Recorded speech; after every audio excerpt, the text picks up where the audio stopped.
Hello and welcome to In the Pocket. My name's Jonny. And my name's Chris. Two totally average bass players, and we're here to talk all about that bass. As well as answering your questions at home, each week we take a look at the latest news, maybe break down some tones, or to give you the lowdown on the low end.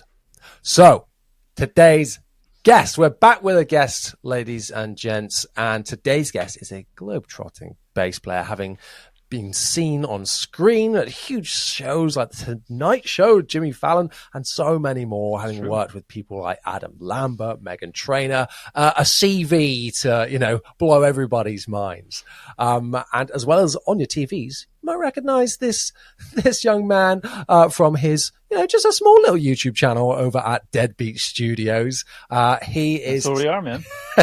That's where we are. He's a sound-caring, red hat-wearing, all-round wonderful human being. It's Jayme Lewis, everyone.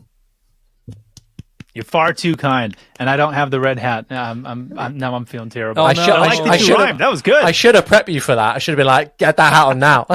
Here's the thing, bro. You know what? It's actually hilarious. Like, that hat helps out so much.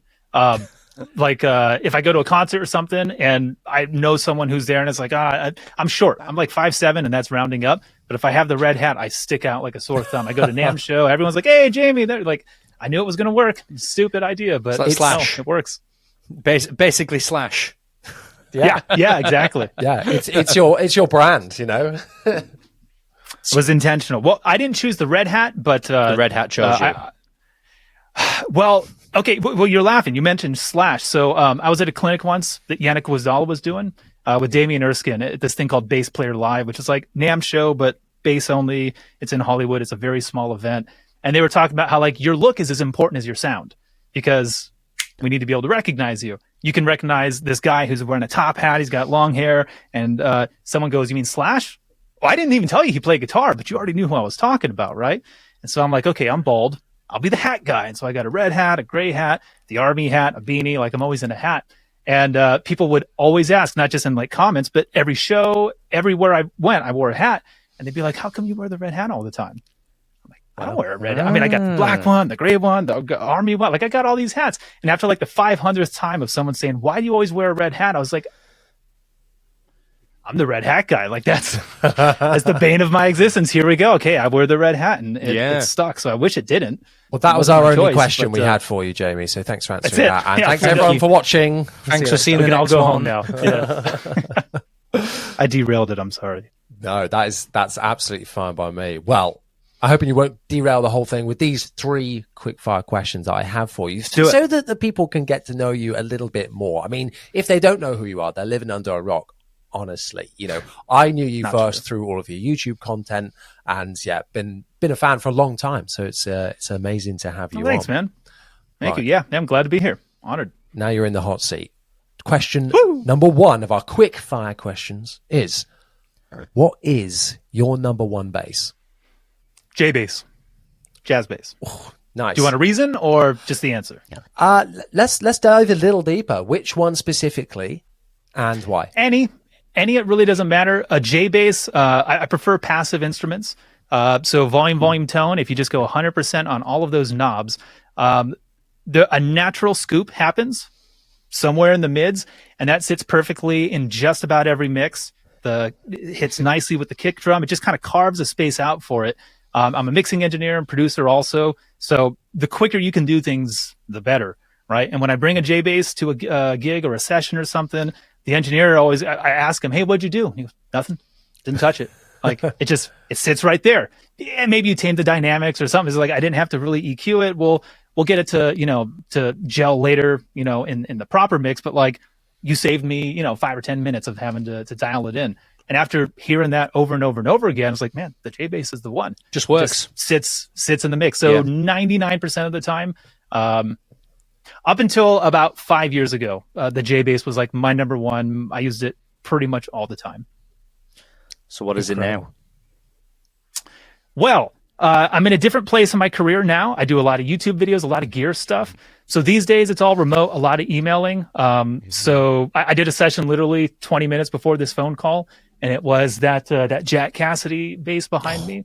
And usually it's just because like I'll listen to the track and it's like, okay, what does this need? All right, I have an idea of like 5 things I can choose from. And there's 20 basses in the hallway. There's all these ones up here. They're not mine, right? For the YouTube channel, the companies send them. I have a deal with Zounds. Shout out to Billy over at Zounds. They send stuff over. I have to do a video with it, and then I send it back, right? And so at this point, it's like, okay, I got to do something with that Jack Cassidy. Hey, here's an opportunity, So at this point, I more or less, I'm trying to kill 2 birds with one stone. Rather than do a video and a recording session, I was doing both at the same time. We got some content out of it, and Daddy's getting paid twice, so let's go. You know what I mean? So that's how I do it now. But like, if I have a choice, J-Bass, it's so easy. Okay. So easy to dial in. I have 2 questions. Please. Well, it's one question, but that's such a good point, by the way, about you're getting content while doing something else. Like, I'm always filming my gigs because that's what I'm doing mostly for work. Like, shout out for Your Fault, Jayme, because now I own the TC Wiretap as well. That's a great pedal, by the way. Oh my goodness! But anyway, I'm on stage, I'm working, earning the money, blah blah blah blah blah. But then when I get home, I don't have to go, oh right, okay, get this. I'm going to play a cover. What bass am I going to do?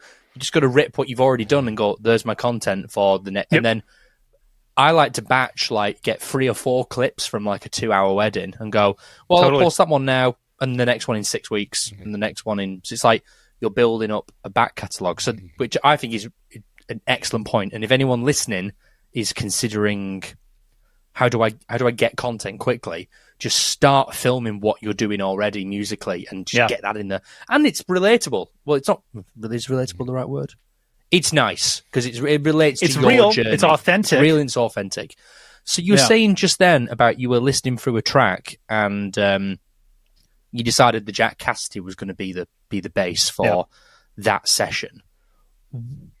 What do you do to come to that conclusion? So when you're listening to a track, what are you listening out for that makes you go P bass, no, J bass, no, grabber, no, short scale, no, oh, Jack Cassidy, yes. Okay, so in my mind, there's 3 categories of instrument, right? There's like the J bass, P bass.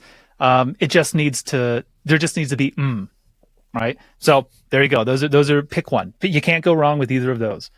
The other option is like it needs that 5th string, or it's got to have that clang, Dingwall, Spectre, Warwick, or the 5th string, or the 6th string, the low tuning, right? So it's like, does it just need to be bass? Is it need to be a little more defined in hi-fi? Let's just use that word. And then the third one is character. And character could be anything. It could be, I've got a 66 Guild Starfire with flat wounds that are 30 years old, never changed the strings. Nice. The Jack Cassidy hollow body, that Gibson grabber back there, like a character, or the Squire Bronco. Bro, I use that so much. I had that question. Talk about that. Yeah, that's we wanted to ask you about that. Well, do you want to just ask him about that now, Jonny? No, I'm going to derail the whole thing like Jayme did earlier. That's all we do, though. I am the master of derailing podcasts. Hey, it's fine. It's fine. But that's all I mean is like a character instrument, like just something that's like, ooh, this bass or this song, when you listen to the rest of the mix, and that's how we do a lot of sessions these days. They send me something where the song's finished. Oh, we just need a bass line, right? That's not how we used to do it. It used to go drums, bass, rhythm guitars, and we build the track from there. Yeah, of course. So, so you can get a pretty good idea for, oh, this needs to go boop, boop, boop, or this needs a honk, honk, honk, like whatever the thing is. And I know, given my arsenal or just what's here, these kind of make these sorts of sounds. And so, grab a pick, throw on an overdrive pedal, and, throw in a bass. And for me, like, you guys are going to hate me for this, but like I spend 90 seconds tops dialing in tone. If I'm not pressing record in less than like a minute, 2 minutes, I screwed up. Oh, I don't hate you. I envy you. Like, it's all about just it's not even like, oh, this is the perfect thing. It's just like, no, we need to get going. That's not important right now. So because I just want to make. Basically, what I'm hearing for that is don't buy a quad cortex. Don't do it. Don't be tweaking. Oh, but if I having good stuff is important. If I use the 421 on the cab, but I have got an SM57. There's a different capture of a Noble DI. Worst thing I ever bought. I learned that lesson a long time ago, and we could talk about that too. But like, tone chasing is not as important as getting the music done, especially if this is your career. Time is money, and I want to get the song done as fast as possible, and I want to let the producer know how long it took me and how many takes I did, and that there's no punches. I want to let them know, like, call me next time. I'm gonna save you time and money if you go with me. You know what I mean? Could not agree more. I've just done my first ever bit of remote recording for someone ever, and I didn't intend to do this, but basically what you just said happened. It's like I sat down, I listened to the track. It was going to be my Dingwall, but I didn't, because it was that style of music, but I didn't actually need the lower register. So I thought, no, you know what, I'm going to use my Music Man. And I just changed the strings anyway, so I thought I'll do that. And the tone was literally, I scooped the mids a tiny bit, and I remember loading up the Neuro DSP, the Dark Glass plugin, on the stock, the default preset that loads up. I did the tracking, I gave them the DI, and then I gave them, here's like a already produced kind of sound, a couple of basic EQ moves, some compression, that plugin. And they got back to me pretty rapid and went, yeah, we're not reamping this. That's just the tone. Yeah, done. Yeah, exactly. And that if you can make their job easier, you're good. And that was about start to finish 3 hours. Yeah. Nice. And I probably could have done it quicker, but Johnny's heard the song, and it was really hard. Really hard. It's a beast. Nice. I believe you. When you were saying about, you know, you don't want to spend too long fiddling with sound, especially when you're recording something, because often what you're playing can inform the sound as well. Like you said, of course, does this need to pick? What kind of bass flavor does this call for? You'll know pretty quick when you're just hearing it. Once you start playing and just do the song, you'll be like, right, okay. And that's what I mean. The longer I spend tweaking knobs, the less time I'm playing and getting to that point. Yeah. So once I get to that point where it's like, I'm hearing a thing, hit record. You better hit record because I'm going to lose it. Like, let's go. And if, hold on, wait, we need to, nah, you're going to get fired that way. Yeah. And worst case, if you're doing something at home, you could always nail the part, the important bit. And if you need to go back and go, you know what, I think it needs more drive. You can always reamp that process. And if you want to spend some more time, I mean, it's up to you really. If you're being paid per track, do you want to put another hour into this and sit and shoot out a couple of fuzzes? But you know, that could make all the difference, or it's just not important. No one asked you to do that. They asked you to play bass. I would say, like, tone, all that stuff. I mean, it is important. Gear, it is important. You got to have stuff that works. But even then, like I said, that Squier Bronco, it buzzes. It doesn't stay in tune. It's in 10 movies right now. The last 10 things I sent out for TV and film, it's that bass. It just sounds terrible. Any you're allowed to disclose. Yeah. Well, I mean, it's more about like, what are you doing with it? What's the part that you're playing? And it has a really neat honk to it. And the producer writes back, go, man, that's great. I'm like, I paid $80 for this bass. I want to make sure you know that. Yeah. But like, if you watch my YouTube channel, right, like I've demoed $5,000 basses and $50 basses, you know, and I bet if you're a fan, you like them all. And it's not the tone, it's because the same guy's playing them. So it's not like, if you're a good player, the tone doesn't matter. But if you play the way that you play, you have a certain sense of melodicism, a certain sense of pocket, a certain way of gluing things together. And, you know, like just creating a journey for the listener. Bro, put a 5 string in my hand, put a 4, take 3 of the strings off. I don't care. You're going to like what you get as long as you like what I play. And if you don't like what I play, no tone is going to fix you. The whole reason I started my channel was because like I wanted to show that you can get great sounds out of not very expensive gear. It's so easy these days. And it is just so true. Like you can, if they like what you're doing, and I'm a pick guy, like that's the thing I try and push as well, is pick playing, and I'm playing hard because I wasn't seeing many people of that genre like really doing too much of that, you know, and it would all just be blinky blinky slap slap. It would just be aggressive. The whole demo would just be maniacal double thumbing. And you're like, that's great, good for you, but I was going to buy this jazz bass because I've just joined a wedding band. I'm not slapping any tunes. Like what's going? Well, maybe one, but you know, like it's like that's not to me. That's not an accurate demonstration. I haven't heard what's going on. Whereas Jonny and you, Jayme, and a couple of other really good YouTube channels that do these bass demonstrations are showing a little bit of everything to actually get a better understanding of. This is what this bass sounds like if you want to play the pick. Do you like that sound? And honestly, I love doing the opposite of what you're supposed to do. So there's 2 dark glass combos over there I have to demo, a dingwall, like whatever it is. I'm not going to play any metal in the video, or maybe like 5 seconds of it, but I'll spend the rest of it doing Motown and country. Good call. Anything else that you wouldn't think, because there's no content on that. And I just want to show you, it's possible. I don't want to, but the dingwall, I've been flying this flag for a while. The dingwall is a actually surprisingly versatile bass, in my opinion. For sure. I've done weddings with my NG2, and I'm like, this sounds amazing.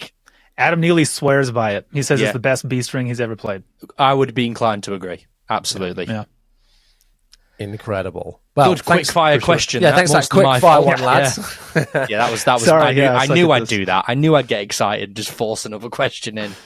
Perfect. Go on, Johnny. Good. Well, Jayme, can you please describe to the listeners your bass playing in just 3 words? 3 words. The right thing. Nice. Ooh, yes. Nice. I like it when people go for a sentence, Like, and you didn't say punchy. That's good. Everyone says punchy. Well, ultimately, if you think about it, like that's what the bass does. The bass is gluing the mix together. So especially at the end of it, I'm pointing at the laptop, like you can see the session I have pulled up. But like the song's done, but they're not happy with it yet, because anyone can program a key bass. Anyone can do that, but to like do a thing that takes what the vocal is doing, tie it to the rhythm that the drums are doing. There's all these blink, blink, blink, blink, blink, layers in the background. Like, can you do a thing that goes ba-dum bum bum, leaves room for that, and then whatever the thing is, it's taking you on a journey, right? It's like a roller coaster. So what the bass player has to do is the right thing. Otherwise, you don't notice those little elements because they're either not connecting, something's walking over it, and sometimes that means playing simple. And sometimes it means not. So I think the most important thing for a bass player to do isn't the shred, isn't the fingerboard, mastery or any of that stuff. And it's cool. But the most important thing is to like just play the right thing. If you can listen to a song, go. And to me, this is more about the song than it is the player, because a well-written song means like there's really just 1 or 2 things for me to do. It's obvious. Like, here's what I'm going to do because you wrote such a good song. This is what it needs. And I can give it to you really easily. When the songs are less well put together and just not a good product, then it's like, well, we could do this, we could do this, we could do that. Like, I don't know, pick one of them, maybe comp it together. Yeah. I don't think you're going to like the finished product as much. But for me, I like to do a single playthrough, no punches. If I can do that, that's a good song. And I'm doing the right thing because it's obvious. It's clear what's supposed to happen. It's so true what you're saying. Like, complicated songs doesn't make a good song. Like, it doesn't have to be some mastery of like you said, fretboard wizardry to get you there. Like, I mean, look at like Nirvana. I'm in a Nirvana tribute band, and they're all bangers. Sick. Bangers. Hold on, what's the name? Nirvana not.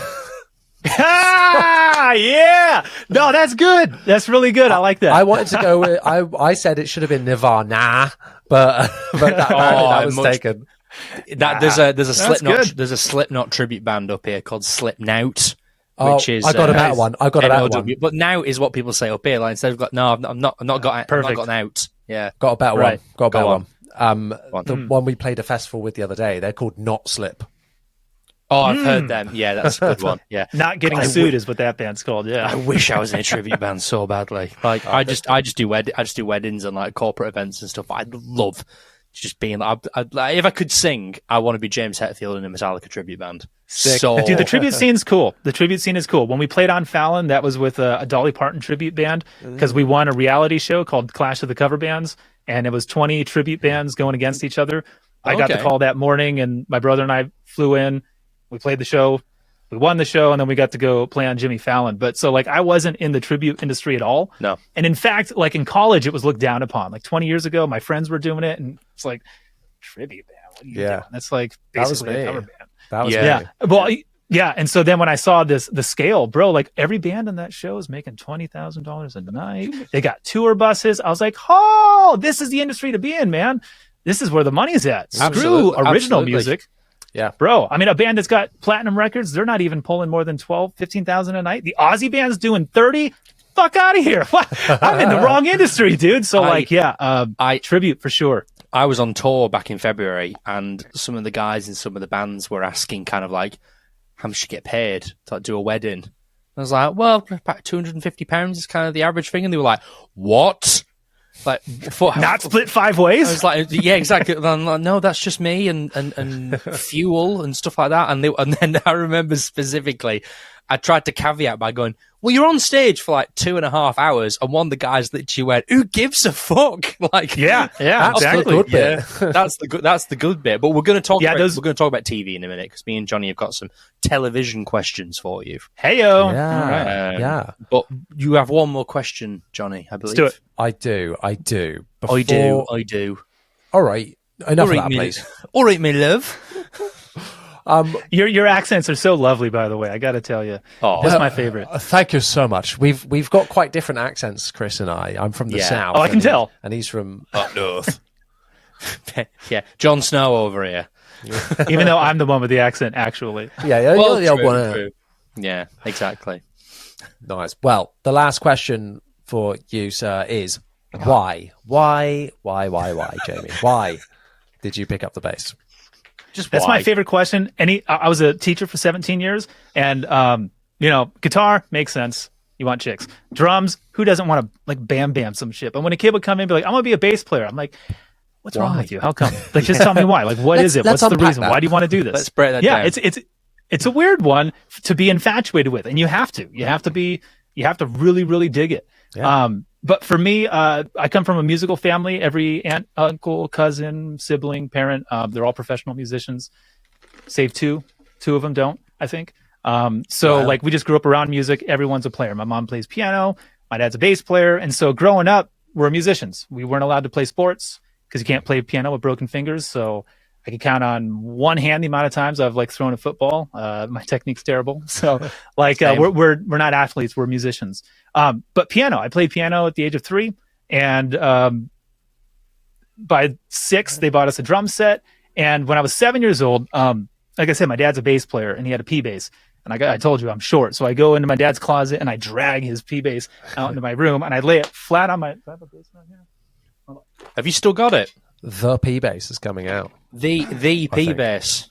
The P. I lay the instrument flat. Jayme, on my that's lap not a P like bass. Right? Yeah. and I just go like this. I'm holding it down with my thumb. Can you guys see that? In my left hand. And I go, and I'm like, that sounds like this is Wildfire, live right? footage of Jayme recording for that track this morning. Yeah, exactly. So I'm 7 years old, and that's how I'm playing the bass, flat on my lap, holding the thumb like this, and plucking up on the strings. Right? It's not plugged in, and so that's what I have to do in order to hear it. Right? And I do that for like 4 hours. My dad comes home and he sees what I'm doing and he goes, "Hey, that's awesome. Here, you hold it like this. You put your fingers this way. You rest your thumb here, and you play it like that." And I'm going, "Okay, great, Dad." Fuck up. So it's like, this is how it goes. I just pictured. Can you not hear? Can't you hear what I'm doing? Yeah, we can. I just pictured your dad going, "Oh, that's awesome. This is what you do. So you pick it up, you put it in the case."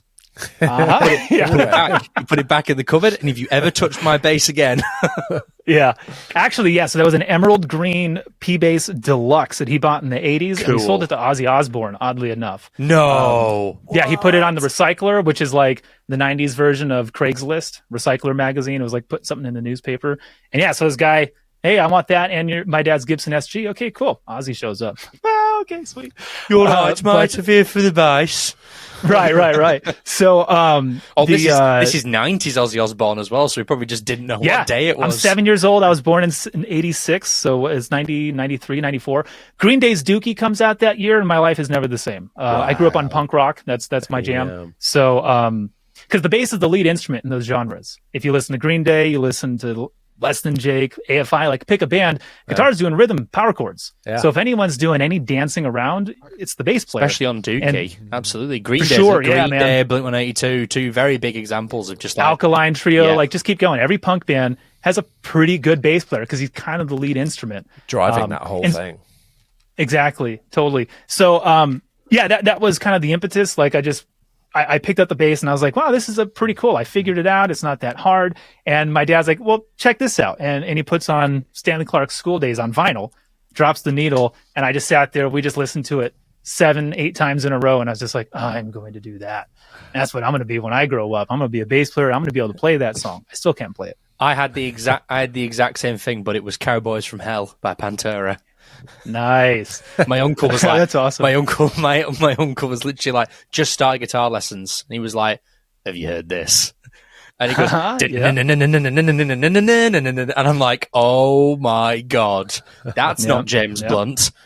He was like, "I want to be in a wedding band." And here he Well, is. that wasn't Plan A. Thank you. It's Star was born. It's just it's just something that pays the bills, guys. Okay. Yeah, it's beautiful. But yeah, so that was it, man. School days, and the rest is history. Yeah, very, very cool. I would like to jump back to we mentioned TV, if that's okay. I'm a big fan of television. I'm a big fan of the medium itself. What's playing on TV like? You're our first guest, I believe, who's done any television work, if I remember correct. If I think I've got that right. I think so. Talk us through logistics. You know, how does it work? We've got some gear questions. You know, is there anything different you're doing? Like, do you EQ a bass differently for TV compared to not? You're not going to like that answer either. Well, the answer's probably no, isn't it? But that's fine too. But 100% backline. backline. Miming. Well, the answer, yeah. Yeah, I completely backlined everything. Yeah. And it was just, I told him I want a P bass and an Ampeg. That was it. Just plug in DI, and I didn't touch anything. Okay. So, and that's for actually that's for actually playing. It's not for the miming part. Or okay. But that's interesting too. Simple, plain Jane signal chain. Okay. Why that though? Why did you decide to backline everything as opposed to sort of? Well, like I said, it was a I'm sorry. I would have thought if it was me, I would have been like, I want to be in control of as much as possible. I'm bringing my bass, I'm bringing my amp, so I know if something goes wrong, okay, it's not the amp. Why did you not do that? Well, I told you I retired like in 2020. So I retired effectively because like the industry went away, and I started taking my online businesses more seriously, and I was like, oh, this is just so much better. The income is so much better, and it's more consistent, and I get to stay home. And when I got the call for at least Clash of the Cover Bands, which was that reality show we were on, I got the call very close to the filming date, and it got worse and worse every day. I have to be careful what I say because we signed 1 million NDAs. I went to the lawyer's office every single day. She knew my name very well, Lauren. Hi. Every day, like, oh, Jayme, what do you want? I mean, can I do this and this and this? No, we'll sue the fuck out of you. Okay. I mean, like, TV and film is it's wonky because there's so much legality and unions and a whole bunch of bullshit. But so I was just like, I just want to get in and out. Just get my paycheck and get the hell out of there. Because I didn't know we were on a reality show. I thought we were just going to play on the Tonight Show. I was like, I've done that before. You go in, it's about 2 hours. I'll fly in, I'll fly out, done. 10 days later, I'm still there, sitting in hair and makeup. Like, guys, the hell? Like, what do you need me sitting here and doing all these pickup shots? So like, they needed to do a lot of work, Jayme. Bro, yeah. So I just wanted to be simple, and it was a Dolly Parton tribute. So I was like, country, give me a P bass. Go DI or an Ampeg. Like, I'll be fine. That's all it needs to be. And actually, when we played Fallon, it was an Aguilar. But it was an amp that I knew how to dial in, and most of the time I just leave it flat. Okay. Was same thing I was just saying, like, whatever's easiest, let's just get it done. And do you find that goes down well? Like, they're like, yep, nice and easy, done, got to be fast. Or do they like the flexibility? Yes, because things are moving very quickly. And to give you an idea, no, that'll get me sued. The unions are strict. You're the first person on the podcast to go, that'll get me sued. That's our aim, Chris. I don't mind getting canceled, but sued, that one I can't. I don't have the money for that. We can do both if you like. Yeah, let's go for it. Like, if you run overtime, I won't tell you whether or not we did or didn't, but it's like $100,000 a minute. And so if you at some point they're filming, and then the camera crew puts their cameras down and they go, sorry, union says we have to stop now. And you're like, well, we've got like 90 more seconds to go. And they say, okay, that's $1.5 million. And somebody with a headset runs and goes, okay, let me call the Screen Actors. Let me get you. And then they come back 3 minutes. We're good. Go. You got 90 seconds. Okay. Wow. And don't get it wrong. You have 90 seconds to the second until they put their cameras down again. So with television, it's high anxiety and high stress. Not for your time on stage, but like you're just waiting on the sidelines, waiting for them to say, and go. And now 1 million people are watching you. Oof, what are you going to do? Yeah, that's right? that's so difficult because, like, I'm just trying to relate it to like my own experiences. Like I've had it where you're supposed to go on stage at a certain time, and you've warmed up, you've built yourself up to a certain way. I'm ready for 9 o'clock. Like I've had a cup of coffee at this time. Like it's all nice, and then ego gets pushed back an hour, and you're like, I was all ready, and then you've got to sort of sit balanced on the edge of I am ready to play a show and perform, and you're kind of just like a car driving in first gear at 50 miles an hour. It's like, this is just all wrong. The union thing's an interesting one. We won't go into that because unions, rules, unions don't seem as evil in the UK, if that helps.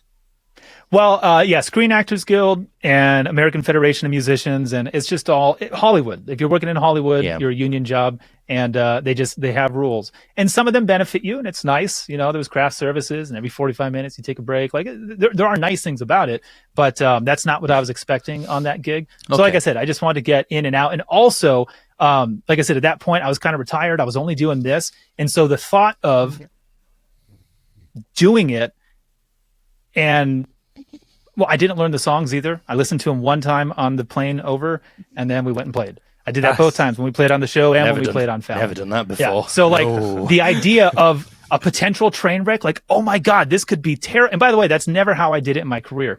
Up until 2019, I prepared, I spent hours, I charted, and then I practiced. Like, I really put in my time. Yeah. And for everything I've done since 2019, I don't rehearse. I don't practice. I listen to it 1 or 2 times. I just show up, and that's what you're going to get. And it's so much fun for me because you're riding on the edge of this could train wreck at any moment. Oh my God. and that just sounds like a great time to me. It's very true. It's very true. I find myself practicing less for shows now. Trust yourself. Yeah. I put in the time. Yeah. I know what I'm doing. As long as I know how the song goes. Yeah. I think if I can only get 85 to 90%, I think that's going to be better than whoever else you were going to hire. I think it's going to be better than their 100%.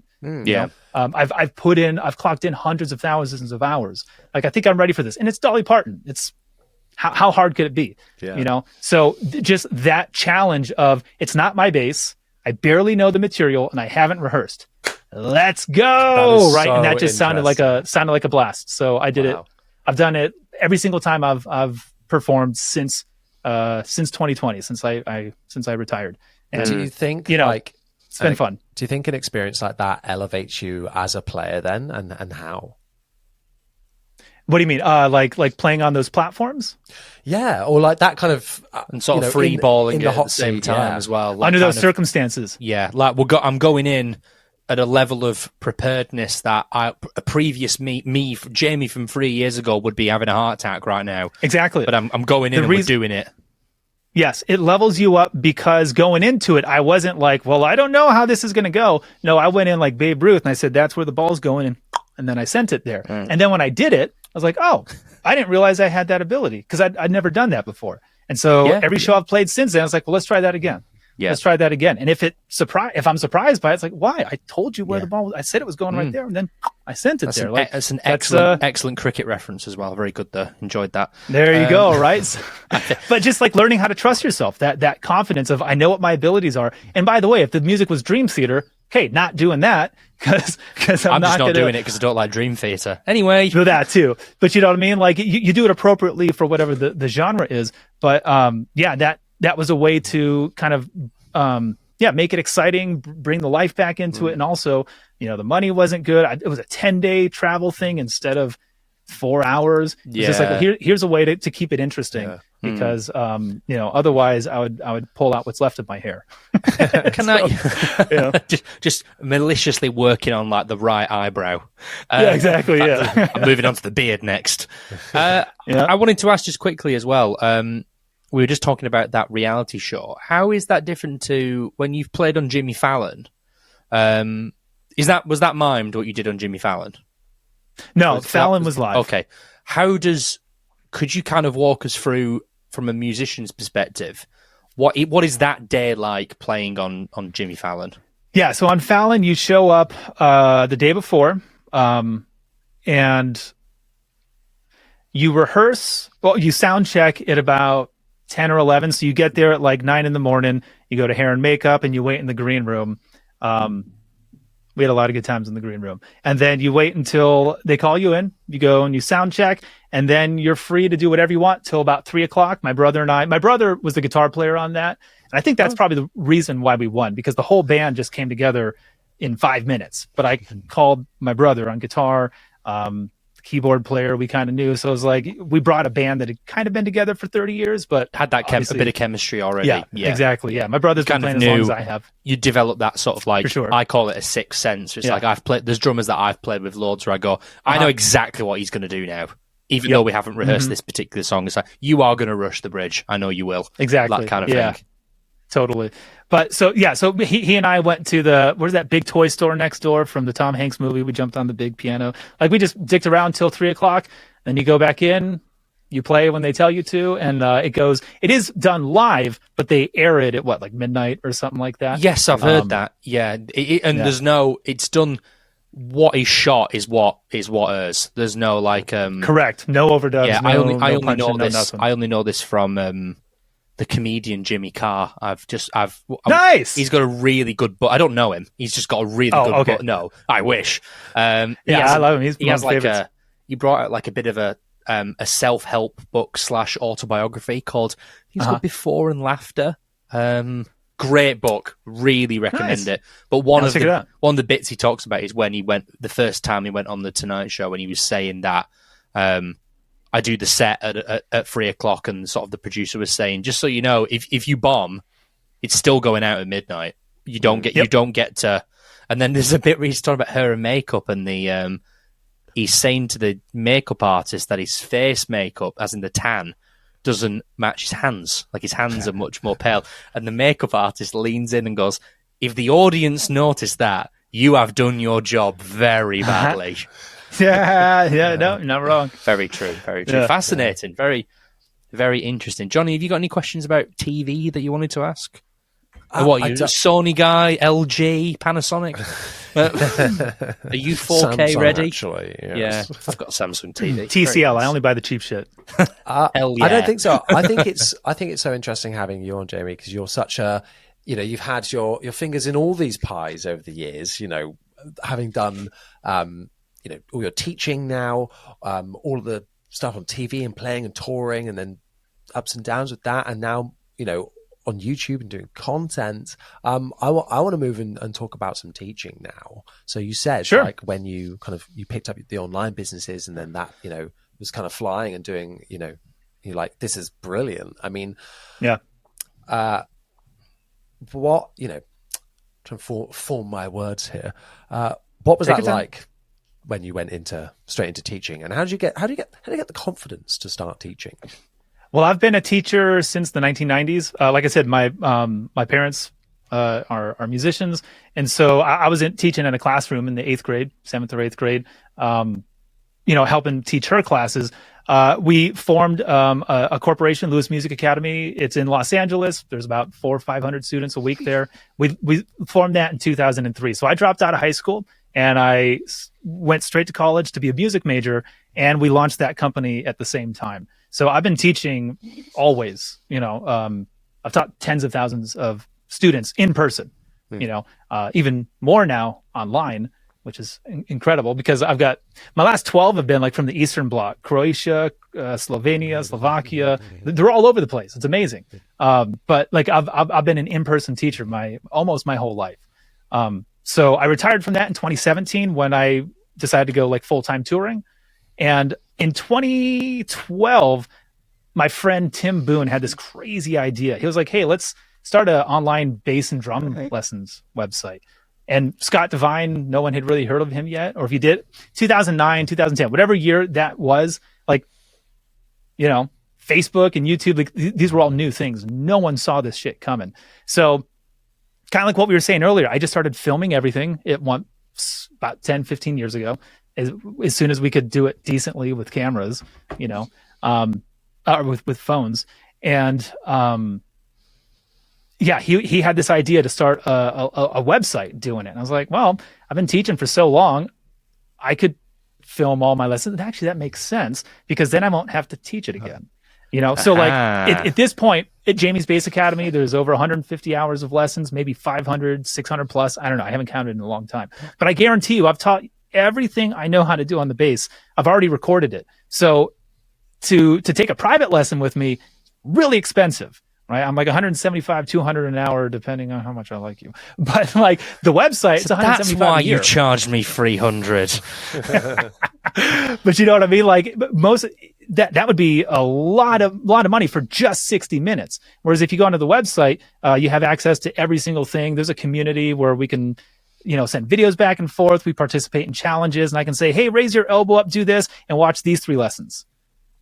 That was a lot cheaper for you, and also cost me like none of my time because I already filmed it. I already did the lesson. So here's the thing: watch these lessons, check out that course, bring your questions to the next live meetup. Every month we do a call like this with all the students, and ask me your questions. They're like, on this video you said this, and on this you did that, and I'm like, I know what you're talking about because I taught those lessons for 15 years. But I didn't have to do 30 minutes showing each and every one of you how to do it. That's a lot of time, and also like you start to want to kill yourself after the 50th time of saying the same words over and over and over, and you didn't practice, you still didn't work on it. You know what I mean? Like that's the hard thing about being a teacher is just like the kids don't practice and they're not there for that, So, initially it was just why not do this?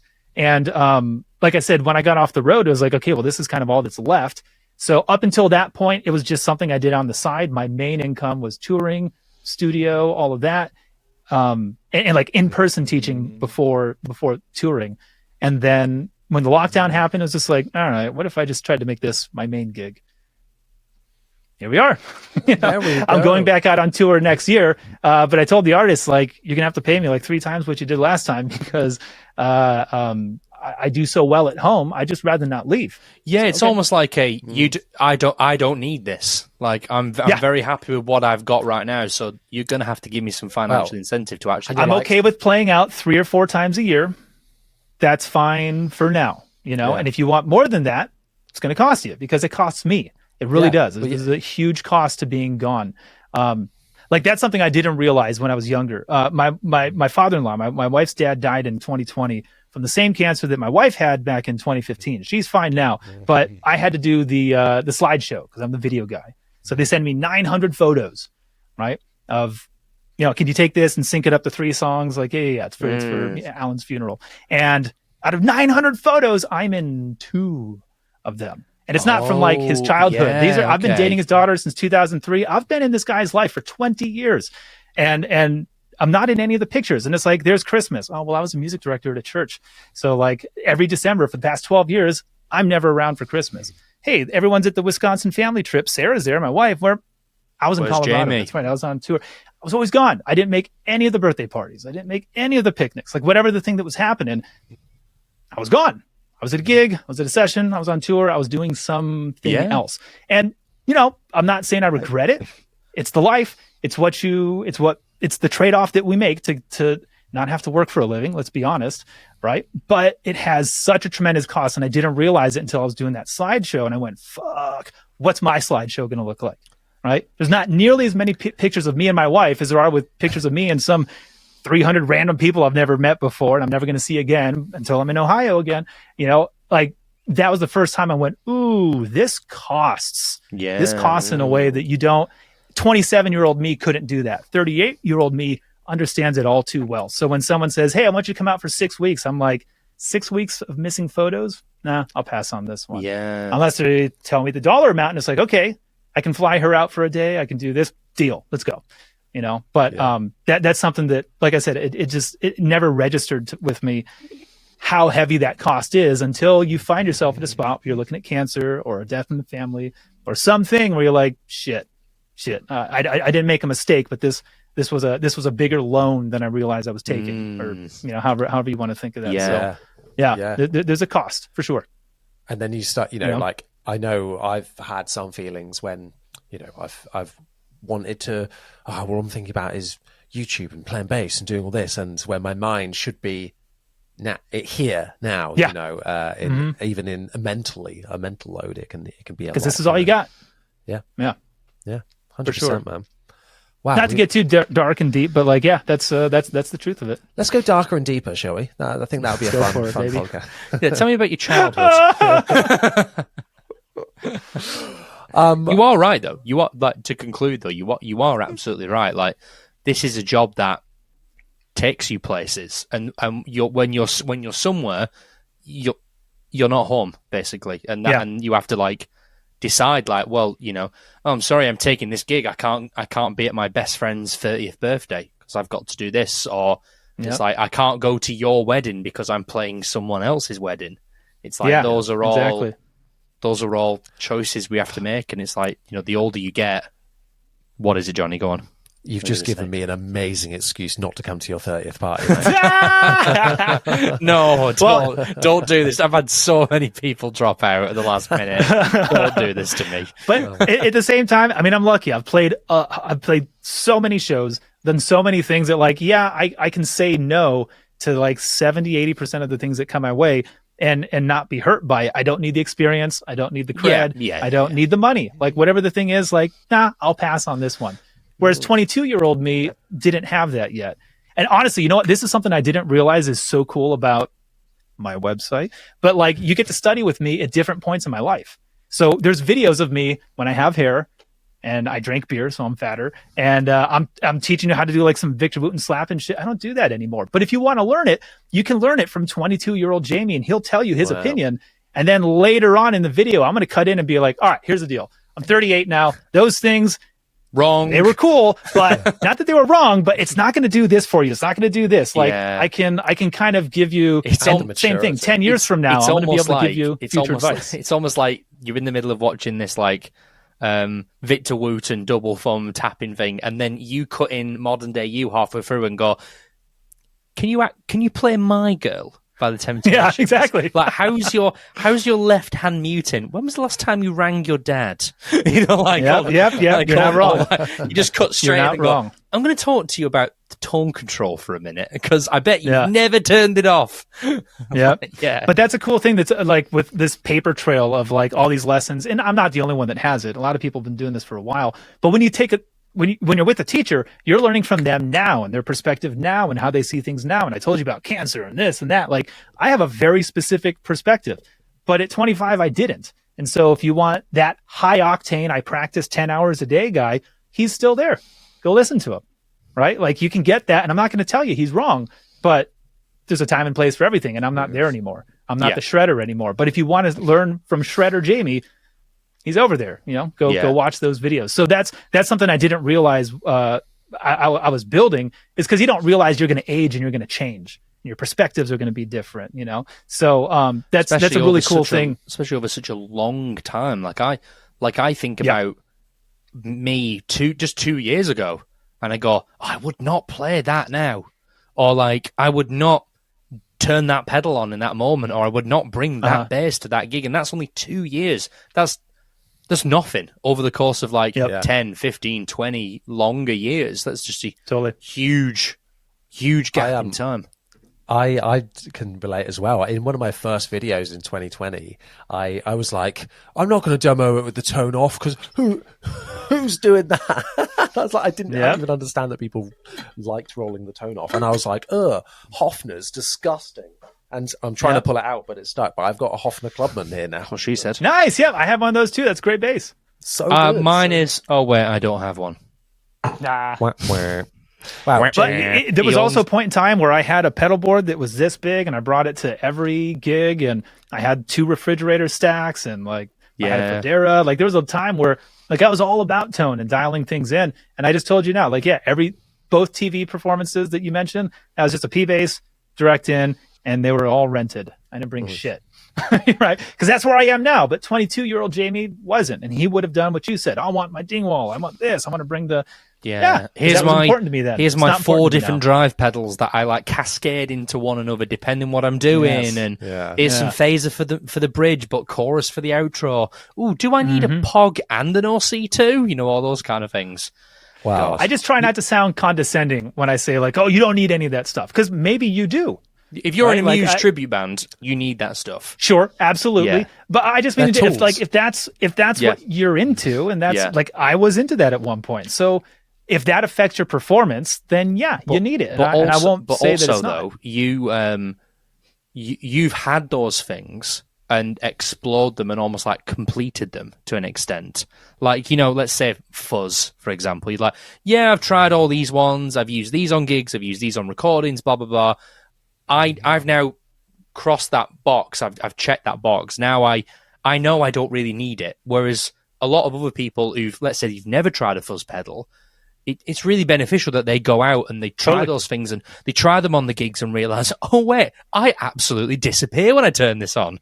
And all these kind of things to then get that experience, or even more mechanically, like, oh, I'm just getting used to drive pedals. Oh, I need to get a lot better at muting with my fretting hand because there's all this additional noise. So whilst it is really useful to have an experienced educator like you, for example, saying, well, I don't use that stuff anymore, and you don't need that. That is still a really valuable lesson, but it's also equally valuable that that person goes out and tries it and then reaches the position you're in, and then goes, or maybe they don't. Yeah, or maybe they don't. Go, you know what? I'm a big fuzz guy. Like Johnny's a big drive guy. Like, he's always using different drives on his pedals, like that, his pedal board. That doesn't mean there's no reason to say in 5 years Johnny's going to go, no, I just take go straight in, man. Like, and that's just my thing. And what it's going to do is later on, if that is where you get to, you'll eventually just be able to, this song needs drive, and you'll have it. You'll know how to dial it in because you clocked in the time. You've clocked the time. And that's, that's what I'm saying. Like, the more things you do and the more like maxing out you get to, well, now those are just tricks up your sleeve, and you realize you don't need every trick every single time. Yeah. And there's just confidence that you bring with you. Like, if it's just a backline bass and a DI, it's going to be fine because I know how to do it with everything, and I know how to do it with nothing. I know how to do it with boom, boom, boom, boom. I've had to do that before too, So it's almost like you'll get the job done. The gear doesn't make you better; it's the time with the gear that will make you. You can't buy. Yeah, you can't buy good tone with your wallet. But I don't want to say it's in your hands. Don't. There are places, but you can't buy your way into sounding good. It doesn't come from your wallet, and it doesn't even come from the hands either. Like, it starts here in the ears, and that's why I said, I'll listen to the track and I'll go, what is it missing? And then, all right, let's find that. That's this one. It's the last link in the chain. Yeah. But I knew it up here. If I did it the other way around, I go, well, how about this? Oh, how about this? Well, how about this? The engineer, the producer are just looking to go, this guy's wasting so much time. Yeah. They don't want that. Unless they do, unless that's why they're hiring you. There's Justin Miller Johnson. I'm slowly approaching that methodology, but it's just a time thing at the end of the day, I think. I'm very guilty of going, I'm very, especially because the main tool I use for gigging, recording, everything is, in my opinion, the best digital modeling unit on the planet right now. I can have everything or anything I want, but the problem is, it's so easy. I can get bogged down in kind of, how vintage do I want to go on my fuzz face tone? And you can go through all these cab sims and stuff. And now I very recently have just got to the point where I basically found someone who's done a capture on the quad cortex of an Ashdown ABM. They've just captured their entire signal chain as well, like mic pre's, EQ, compression. And I loaded that up and went, well, that's amazing. And now I've banned myself. My wedding preset is that capture with a compressor in front of it. And it's like, nope, you're not allowed to do anything else. Nope. You play with this, and if you want it to sound better, you pick harder. And if you want it to be more mellow. And whilst I don't love that, because I love turning like a rat on, or a vintage microtubes, or a bit of fuzz. I love chorus, and I love putting reverb and delay on stuff when appropriate, obviously. But I love doing those things. But to me, it's a deliberate exercise of clocking hours, and a lot of hours quickly, because it's 2-3 hours worth of wedding shows. So I'm putting that time in fast, of forcing myself to go, no. Tonight you aren't that bass player. It's a jazz bass into this. Basically just like a Ashdown and a 410. That's the rig now. It sounds good. It can't sound bad. If it sounds bad, you're doing something wrong, because it's kind of forcing yourself to go, how can it be bad? It's a jazz bass and an Ashdown amp. That's there's almost no way that can sound wrong. And it's a fantastic capture as well. So it's about forcing. And another thing that like gear and tone and all this stuff teaches you is sometimes, again, in the studio, it's like, okay, what am I hearing? What's the part?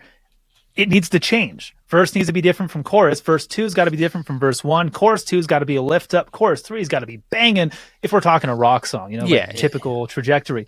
And that doesn't mean play different things or play more things each time. Sometimes it means verse 1, cut off all your low end. Chorus 1, don't play. Verse 2, bring in a compressor. Verse 3, bring in another compressor. Like you can stack tone. These are another layers that you can add that the producer and the artist just go, this sounds so good.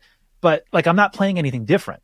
No. Right? I'm playing the same shit I did the whole song. Still playing Mr. Especially if it's the Brightside. same chord progression the whole time. But like, because we're having these steps up and down in dynamic or texture or whatever it is, that sometimes that's the thing that's missing. And often, like, even when you're composing, you could be in the room, in the studio, and everyone's just like, I don't know about this outro. It just sucks. Let's scrap it. Like, it might not be, let's change the chords of the melody. It might just be, what'd be cool is if we just take like a filter effect and then all of a sudden it does this and then we squeeze the limiter and like that's what happens to the song over 30 seconds.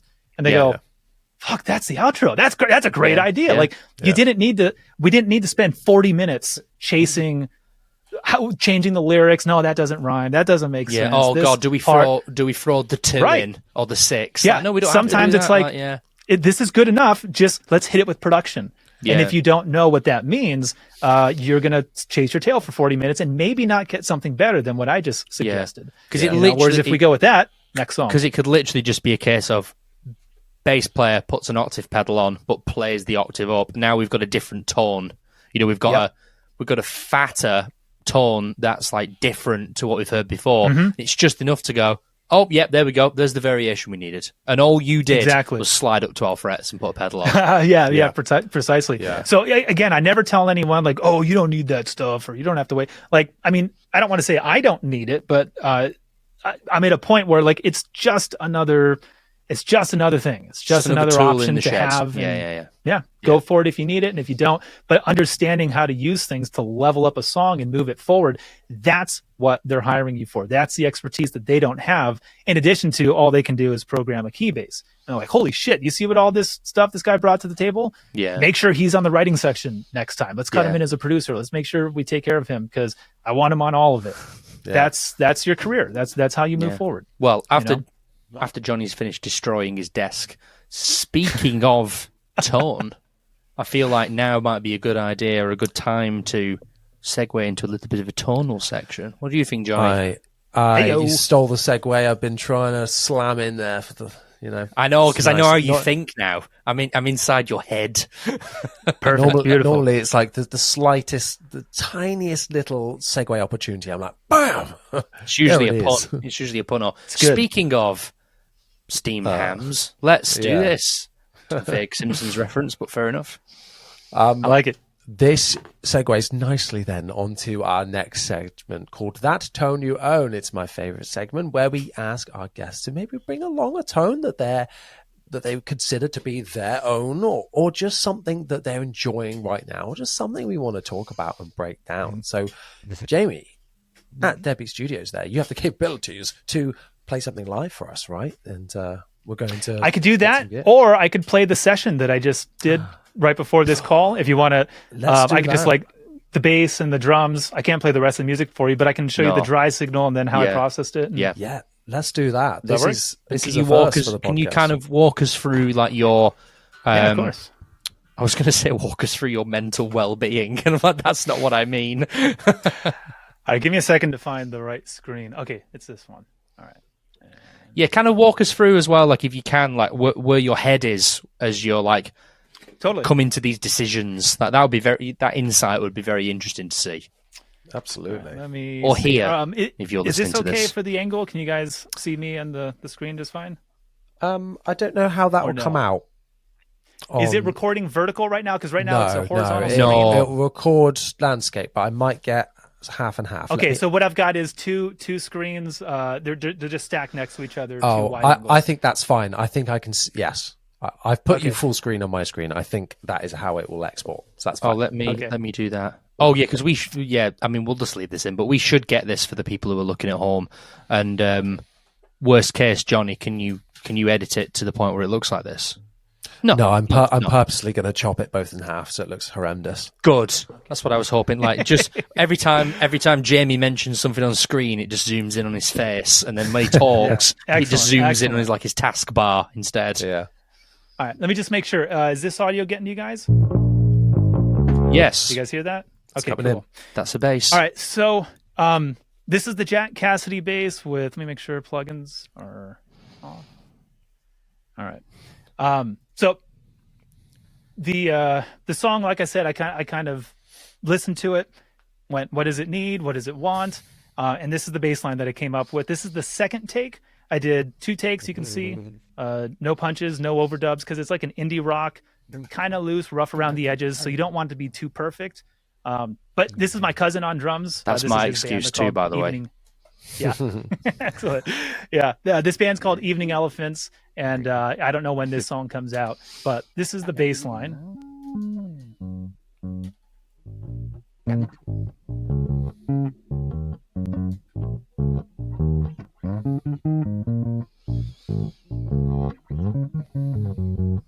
So, kind of, bouncy, dancey rock, maybe Paramore-ish, like, their later stuff. Yeah. That's just dry DI bass.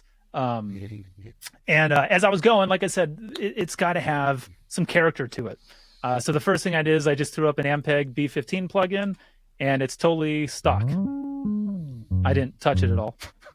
It's the default setting. That's I was like, hey, that's good. got some. It booms a little bit, but obviously it's too quiet. So let's hit an 1176. This is my go-to compressor for bass. The only thing I touched here, the attack, I didn't touch it. The release, I just went all the way as fast as possible. That's what you do with an 1176. I went to 8 on the ratio because it's rock. And then I just adjusted the input gain until we're kind of RMSing between 10 and 20 dB of gain reduction. And I recorded the song. I started recording the song like this. These are the, hold on. Let me find the drums. I don't know which one it is. Is it this one? Okay, no, there's the lyrics. What's this? All right, so real garage bandy sounding drums, you know what I mean?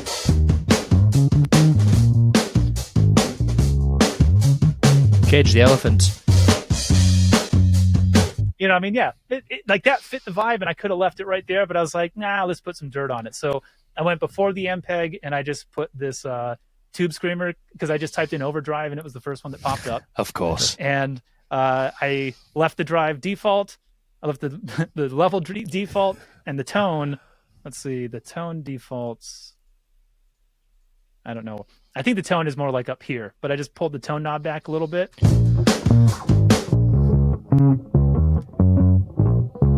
Now, here's the thing. The reason why I put this in, I didn't necessarily want the overdrive, but it's totally working. I don't hate it. But when you run overdrive into a compressor, it gets a kind of sound, and that gets your bass part to pop, especially on these, right? Because the low end's not coming out of these, but that kind of sucky sound jumps. So if I turn the overdrive off, this is no overdrive.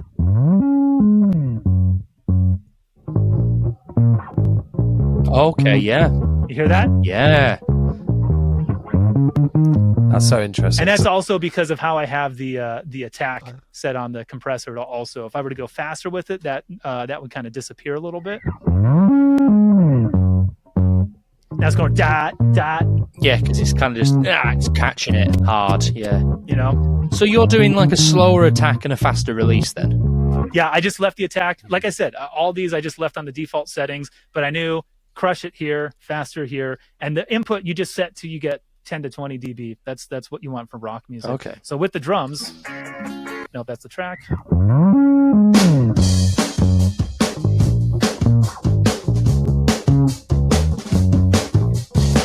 B15, Tube Screamer before, 1176.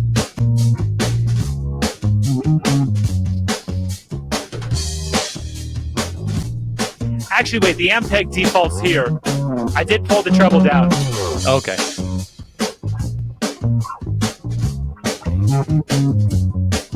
I guess that's where I ended up leaving it. And this took me all of 20 seconds to dial in. that right there is more important than anything I did with the tone. Did you notice how, I mean, I'm sure you guys noticed, but like the whole thing so far has been do, ba-da-da. It's been very short. Now it's the same chords the whole time also. But at this point, listen to the hi-hat. The hi-hat's opened as well. So it's more important that my notes get longer and bigger because we're at that part of the song, right? And then the building.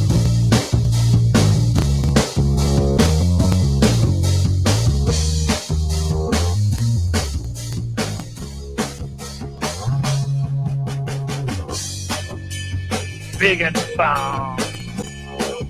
Because now he's on the ride cymbal, right? Yeah. That's a very underrated tip as well, just like keeping an eye on or an ear on where the drummer is with the cymbals and hi-hats and kind of going, if we're moving to the crash, it's an escalation in dynamics. It's like, well, I'm going to make sure I follow that as well with the playing. Exactly. And you're not doing this in terms of adding more pedals, taking pedals off. You're doing it in terms of you've gone from staccato to open to the longer notes, and it's just it's a good like little I said, tip. I could have done the same thing with effects. I didn't feel like I needed it with this song, but I spent no time dialing that in. I just played it. I went, oh, I need this, needs that, needs that. Boom. I was able to hit record and get 2 takes in less than 20 minutes. And the producer can take either one of them, cut and paste between them. One's a simple take. This one's the more acrobatic take. And hey, comp it the way that you want it. But I'm able to get into that zone where the ideas are flowing and whoop, whoop, boo. Oh, that's kind of cool.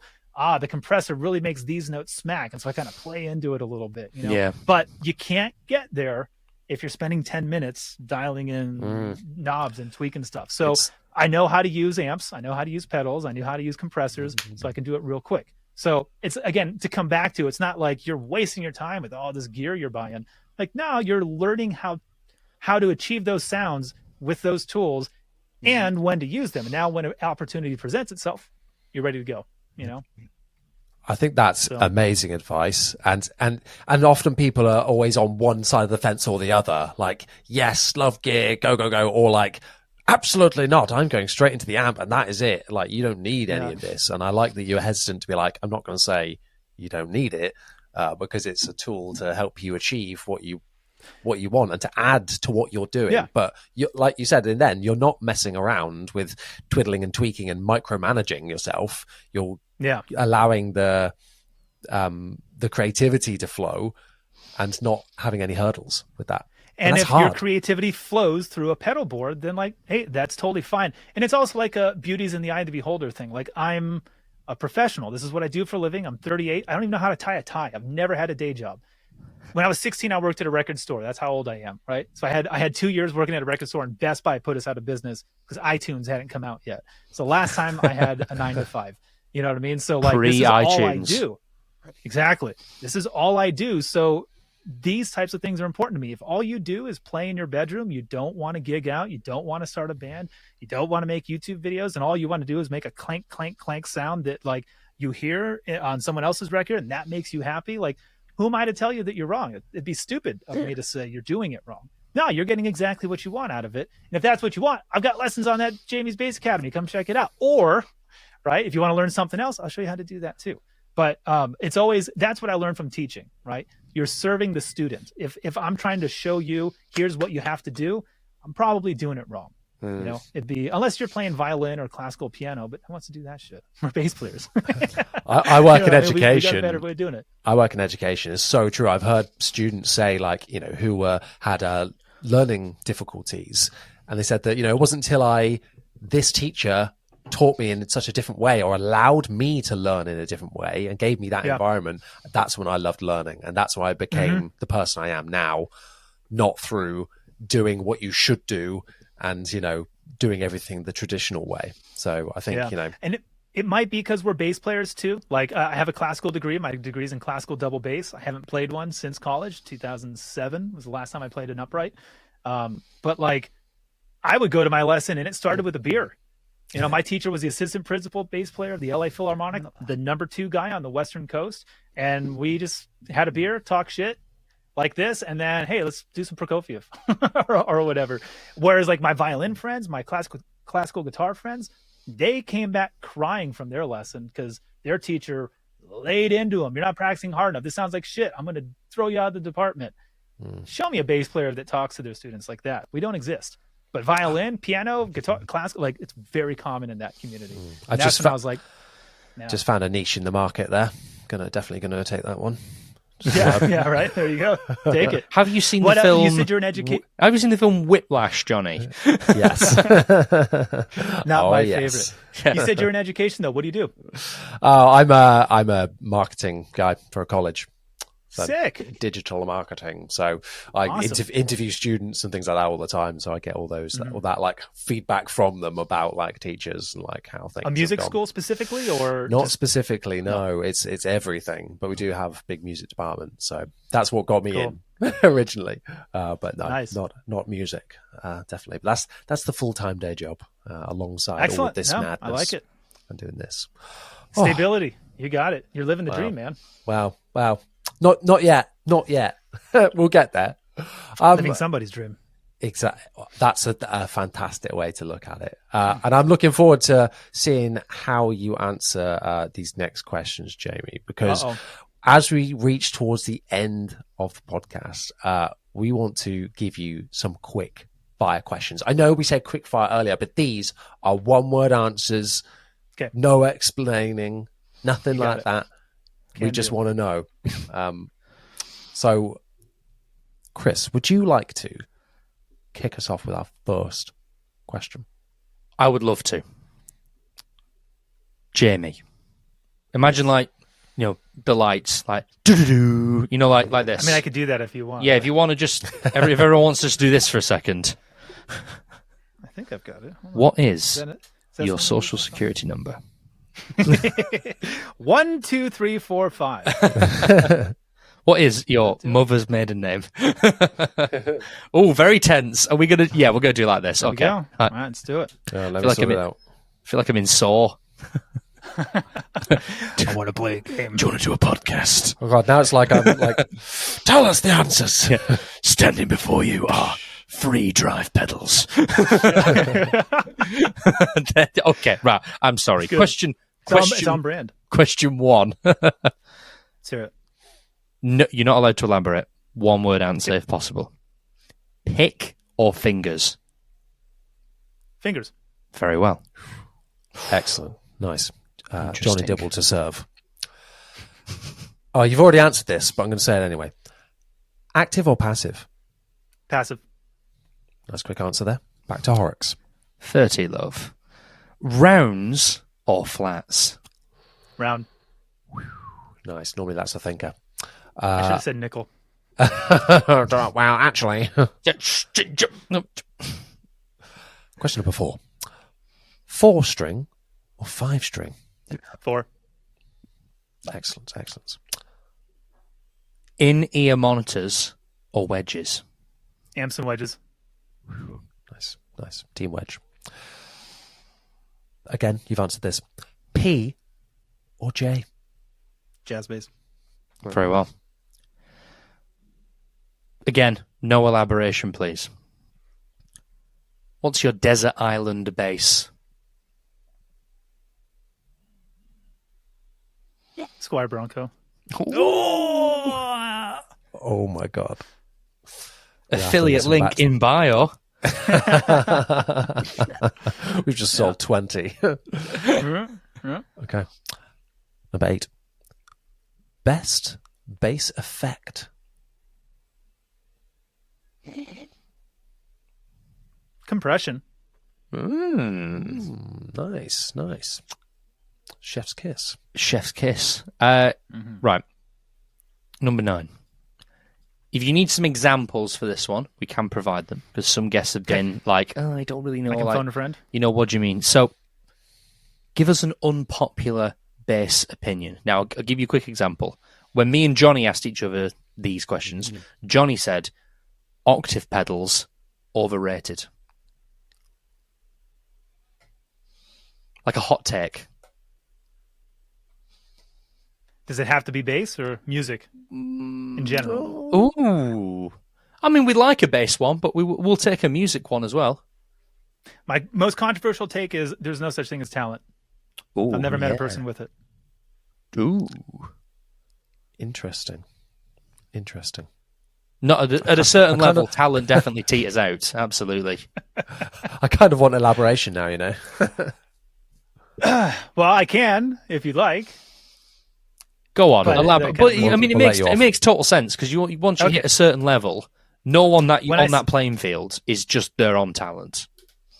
When I say there's no such thing as talent, what I mean is like people think of talent as like a God-given gift, like you're just born with it. Oh man, he's just got it. I told you, I've taught tens of thousands of children.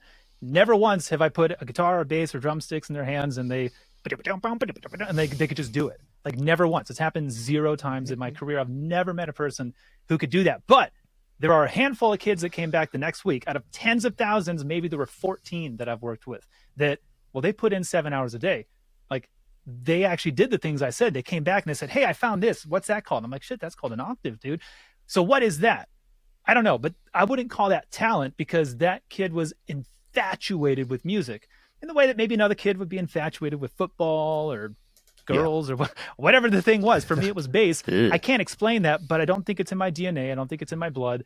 I think, I don't know where that comes from, but I don't think that's talent because you still put in tens of thousands of hours to get there. And when you listen to a talented person, you'll hear this motherfucker clocked in the time. You can tell, right? Nobody just had it from day one. So when I say there's no such thing as talent, like it's not to say that there aren't abilities and skills and things that you're drawn to, but you still put in all of the work that someone else does. So if you're impressed by anything that I've done, you can do it too. I've been doing it for 35 years. Do what I've done for 35 years and you'll be as good or better than I am. And I got that from Victor Wooten's mother. Rest in peace, Dorothy Wooten. I heard her tell this story. I went to 3 of Victor Wooten's base camps when I was a kid. And she tells this story how they were a military family and they're living on base and she needs to get a job. This is the 1960s. It's a black family in the South. Like these are different times, right? And so she goes to the general living on base and says, I want to apply for your secretary position. Walks in, no appointment, opens the door, walks past the person. Excuse me, miss, what are you doing? This is Vic's mom, right? And she goes, I want your secretary position. The guy goes, I don't have a secretary position. She goes, well, I can do it. And he goes, well, what makes you think you could do this? She goes, I could do your job better than you if I was doing it as long as you have. Because you're hired. You got the job. Yeah, you start tomorrow, right? Like, that's the truth, man. If you want it, go get it. Go open that fucking door, kick it down, go grab it, leave the cave, kill something, drag it home. If you want it bad enough, I don't think that's talent, right? Now, can some people do it easier? Sure, that's true. And are there factors, biological and otherwise? Absolutely. Are there prodigies and savants? Sure.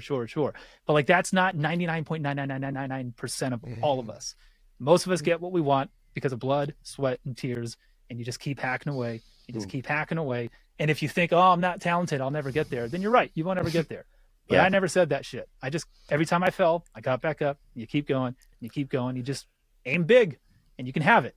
And so if I could do it, anyone can do it. Trust me. I did not sound this good when I was 5. Can you imagine if you did? It took a long time. I was better. So I got worse. Yeah, got worse. So that's what I mean. I have a phrase that I tell myself more than anyone. It's like whenever I've had like just the worst day, you know, I've been doing something all day that's been really hard work, and then I've gone to a gig. I've got home at 5 a.m. You know, I always tell myself, I'm always saying like, this is what hard feels like. This is when everybody else quits. And it's like you just gotta keep saying that, you know, when you're doing a gig or you're trying to shoot a video for your YouTube channel, it's just not working. It's like this is the point, this threshold, this line we're at right now is when everyone else goes, sod this, and they go to the pub, or they go sod this and they watch TV and they put the stuff away. Like and that's where I tell myself, no, this is where everyone else stops and we don't stop. So this is where I persevere. Yeah, this is what, and you just keep telling yourself that part, and that's you'll run for miles. That's what talent is. It's not talent; it's perseverance. Yeah, precisely. Yeah. And the people who seem to have a natural ability, they give up. They don't go as. I've surpassed so many people who were like more talented than me because they didn't want it bad enough, and they just went, oh, that's going to take too much. Well, I grinded. I put in the 12 hours a day. Yeah. You know, I entered college on probation. I wasn't good enough. Every single day I was auditioning for my chair, and the dean told me, you might get, I was like the Dread Pirate Roberts and Princess Bride. Good night. I'll probably kill you in the morning. Like, that's how it felt. Like I there was no guarantee. And so here we go, sink or swim. And I swam, you know, and most people either sink by choice or just because they realize this isn't really what I want to do. The thing that makes me happy is actually this thing over here. And that's fine too, you know? Like I said, there's especially with the internet, especially with social media, there's so many avenues to just be a pedal person that like wasn't a career 10 years ago, but now it totally is. You can have hundreds of thousands of subscribers. You can make a great living, and all you do is tweak pedals. You've never released a song. You've never been on a stage. You've never, like, it's fine. There's a new career path for you. And so who am I to say that's dog shit or that's not the way? Clearly it's working for you and you're doing better than I am. So keep going. I'm going to champion you in that, not try to steer you away from it, you know? So yeah, I'm a firm believer in whatever you want, you can go get it if you want it bad enough. And if you don't want it that bad, that's fine too. Yeah, but you can give up at any time. No one's not your path. You know. Yeah, no one's gonna say, oh well, you gave up, and it's like, yeah, no one makes me play bass for a living. I chose to do that, and it's like, I can stop at any time and go get a different job, but I don't want a different job. This is my job. And what I realized, like the people who I would call musicians versus the ones who just like, I just kind of play around and it's fine, is that feeling of, like I said, when you're on stage, everyone's watching and you know, you've got to perform for however many minutes. And it's like, geez, the stakes are high. What are we going to do? I love that. That's why I'm a musician. If you hate that, this isn't for you. Yeah. You know? So what is that? Is that talent? I don't know. But there's something in me that goes, ooh, this sucks. Let's go. And the people who go, ooh, this sucks. I don't want to talk in public. I don't want all the eyes on me. I don't want the spotlight. Like, okay, well, this isn't for you then. You know, you should do something else, and that's okay. You know, because we need you. You're the one who funds the music industry. You're the reason I have a paycheck. So please, by all means, go do something else, make money, and come buy stuff. Yeah. Because otherwise, I'm going to go out of business. Incredible. You need bad bass players, Jayme. That's how it works. We need them too. There's a place for everyone. That's why we're hello. Yeah, we feel seen. Hello there. Well, I'll give you 2 complimentary memberships at Jayme's Bass Academy, and we'll get you up wherever you want to be. 5% off your first month. Yes, incredible. Well, it has been incredible having you on, Jayme. Thank you so much for taking time out of your busy schedule, with everything you have going on, to talk to a little old ass for happy to do it. Hour and a half. It's been absolutely fantastic. This is the shameless plugging time where you can tell the people where to find you, what to do. Go for it. JaymeLewis.com, as long as you spell my name right, Jayme, which everyone always says like, oh, it's an interesting way to spell it, but it's the most phonetic way.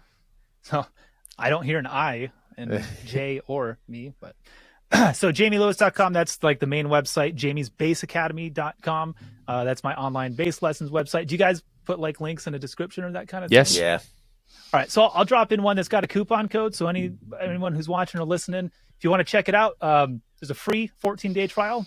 Won't cost you anything. You won't hurt my feelings if you leave, because I just want what's best for you. And I'll put a coupon in there that gives you $20 off forever. So every time that membership renews, you'll always get the $20 off price. And the price has gone up two times so far. So we'll lock you in at a good rate. And that's pretty much everything you need is right there. There is there is a show coming out at the YouTube channel soon. It hasn't launched yet, but Deadbeat Studios is the YouTube channel. And what I've been doing is, I'm going to try to see if I can. All right. So that's my other room where the drum kit is. I've got different cameras and angles and things all over the place. So what I've been doing for about the past 2 years is we'll bring 2 or 3 or 4 musicians over here. And we start from scratch. I've got 8 cameras. We have no idea, but there's all these instruments. 3, 2, 1, go. What do we do? So we've written like 20 songs, and some sort of podcast is going to come out. The music is yet to be mixed and released. Artists are the ones releasing it. So some of it has some really cool players on it. And it's sort of like Get Back, but entertaining. I'm trying to take Joe Rogan podcast and Get Back and do this with it. So you get to watch the sausage get made, but it's actually fun.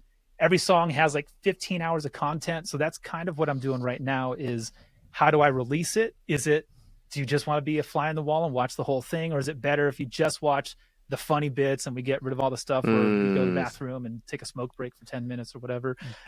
Get back, but entertaining. Really, yeah. Well, because it was fascinating if you're a musician or a Beatles fan, but anyone I really struggled as like going to band practice. Who the fuck wants this? Yeah, I don't want to see that. So the drummer's in that room and I'm like, that's shitty. Play it better. And everyone laughs because like that's the point. The point is to have fun.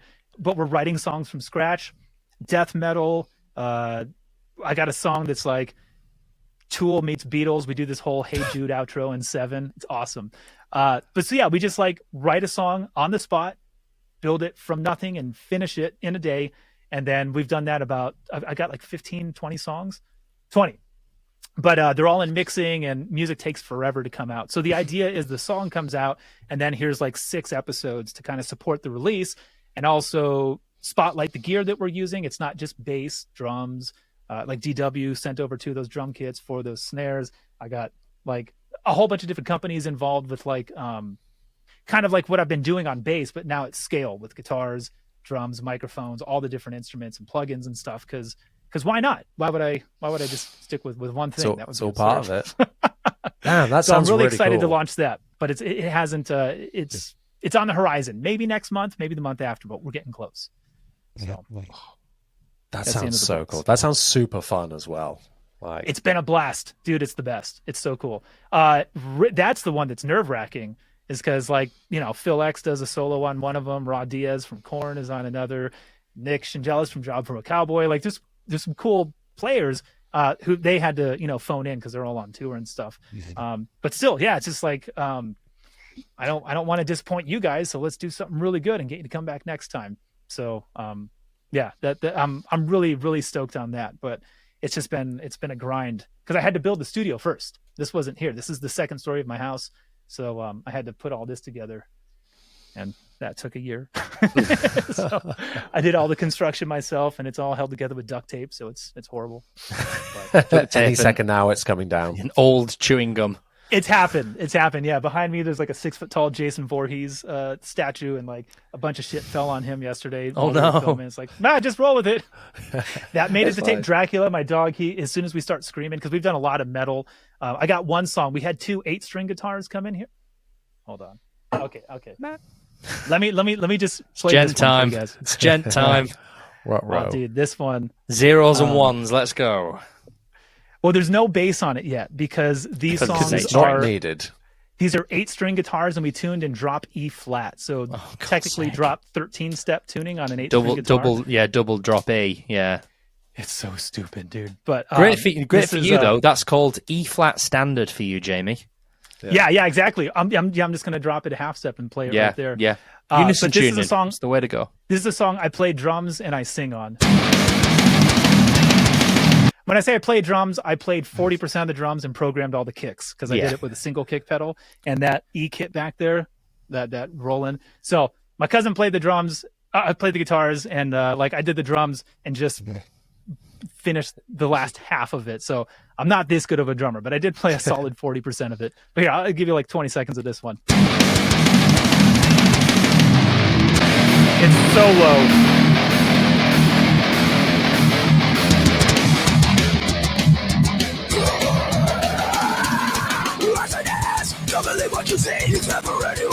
Yep.